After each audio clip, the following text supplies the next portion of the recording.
So I don't know how the greater community feels about it.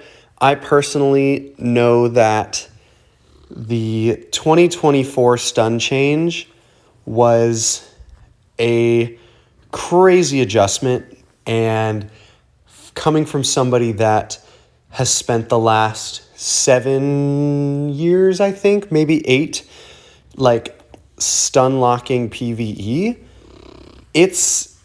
it's been really weird.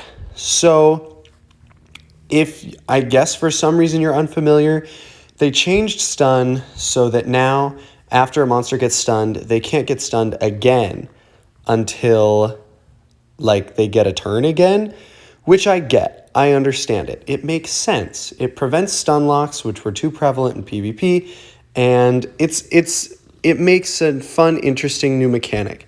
However, what it also makes is a lot of the things I used to do a lot harder. Like, for example, in Bond Quest, I would stun lock at the beginning so that I could set up my perpies and then sweep the rest of Bond Quest. Or, for example, in Ultimate Challenge, I would stun lock so that time would pass so that my Chrono Titan's bomb curse would go off in time and ignore all the revenges.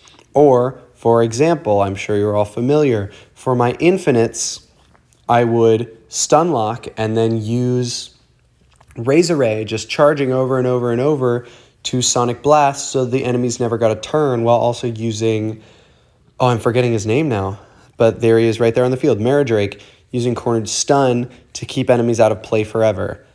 That, like, 90% of that doesn't work anymore. So this video is what it looks like trying to pull off an infinite here in 2024.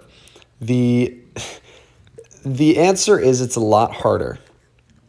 And I still haven't perfected the team, but I'm working on it. Now I'm trying like something with Oni Blade because I have Fyriel, so I can put the enemies to sleep and then use her to remove people from the field and get some stuff set up while the enemies are still sleeping.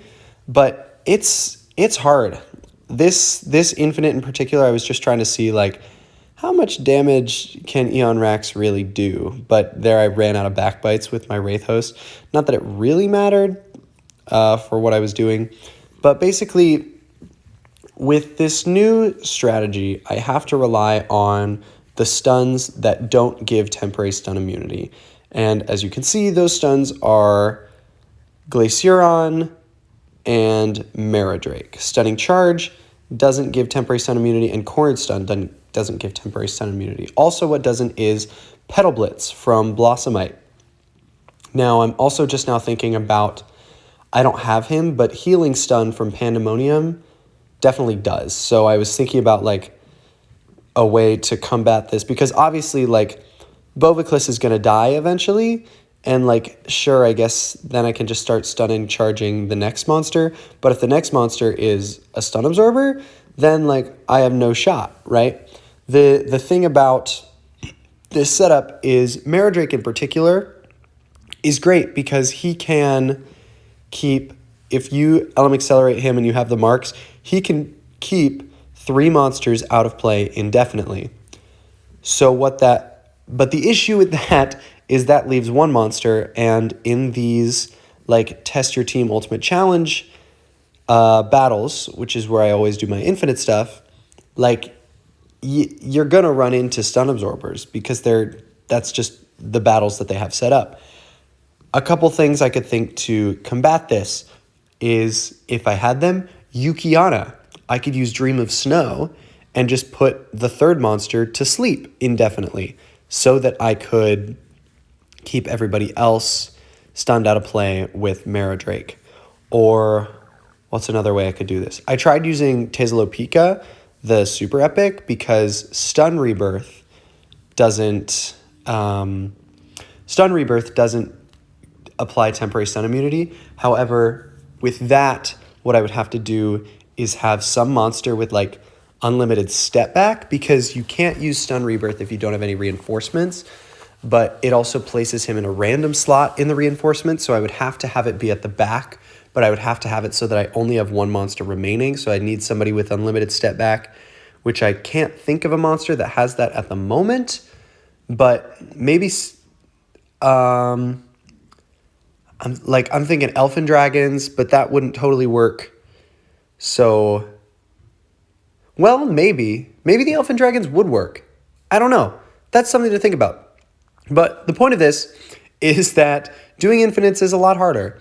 And this is what my infinite videos look like now. This infinite in particular was me just testing, like, how much damage can Eon Rax really do?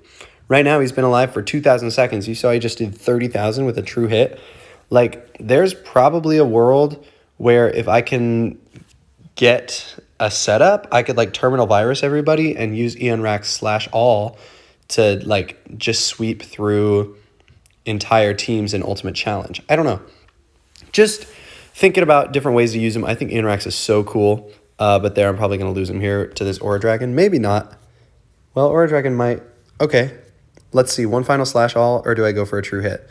Oh, I went for the Void Dual Slayer Bane. Didn't do very much damage, unfortunately. But I could Healing Light him. Yeah, there we go. Just going to lose him again anyway, which is fine.